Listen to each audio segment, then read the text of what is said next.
are certain people who continue to talk a certain way. I remember Kapil Sibal last year stating that the silence of the judiciary is something that he feels is something most vocal thing in the system today. And I remember you called it tendentious. I also see this year when the Atik case came, he lamented about the murder of democracy. Isn't this a dangerous trend? Yes, it is an extremely dangerous trend, but I think when you're in opposition, and this seems to be right now a really oppositional feature, it's the way they cast the debate. Every time they lose, they blame it on, first of all, they take misconceived cases to court. Cases which shouldn't have gone to court in the first place. Then they lose, and they then lament the loss of institutional integrity. So this is a trend which is, it's a disturbing trend. It's not a great trend. I've criticized Kapil in an article on the Sai Baba issue. But it's also, you also find an element of contradiction there.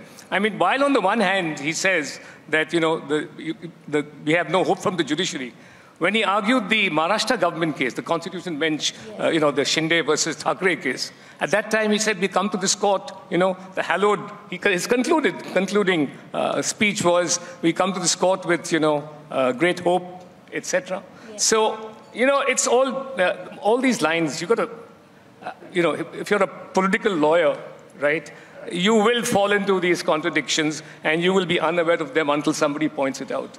So, not to criticize Kapil, he's a great personal friend, right? And we all... I'm not only talking about him. There are so many lawyers. I can just say this.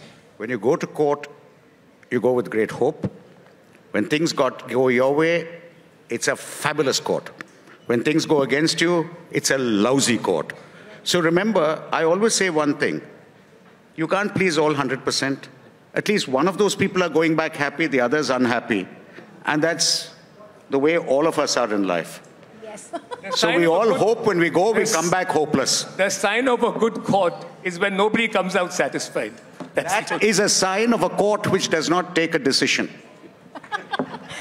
Okay, a very important question that we have to touch on with this panel that we have is judicial corruption and also the pendency of judges not being appointed. There are 40,000 million cases in the lower courts, 50,000 in the Supreme Court.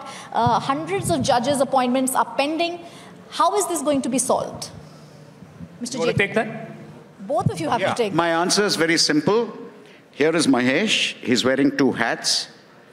One as a legislator, the other as a lawyer. He cannot solve this problem as a lawyer. He can only solve it as a legislator. So please go ahead, Mahesh. The buck stops here. All right.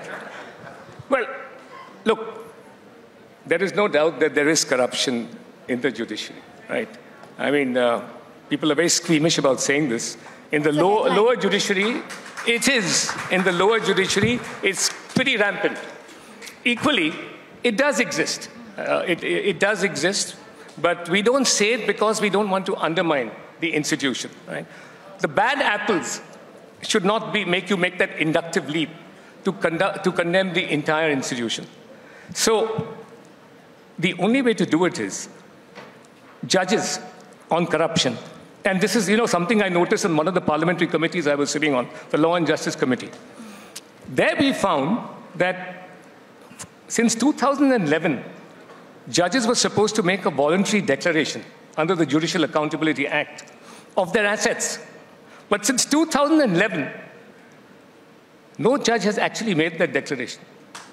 So it's about time somebody came and said, if you want to stop corruption, one of the measures of corruption is, where did you start off as a judge and where did you end? So please declare your assets at the time you step into that chair so that one can then measure your corruption. But this is not happening. Yes. And nobody at the bar really wants to say this. But the judges should voluntarily come and do this. Well, Rhythm, I have a different take on corruption, if I can share it with all of you. The people in power, whether judiciary, whether politicians, whether bureaucrats, whether policemen, people in power are as corrupt as the people are. If people are intrinsically honest, the bureaucrats, the judges, everybody else will have to be honest. If they are dishonest, and if they've taken a bribe, it's because there's a bribe giver. I'll give you a very, very small example.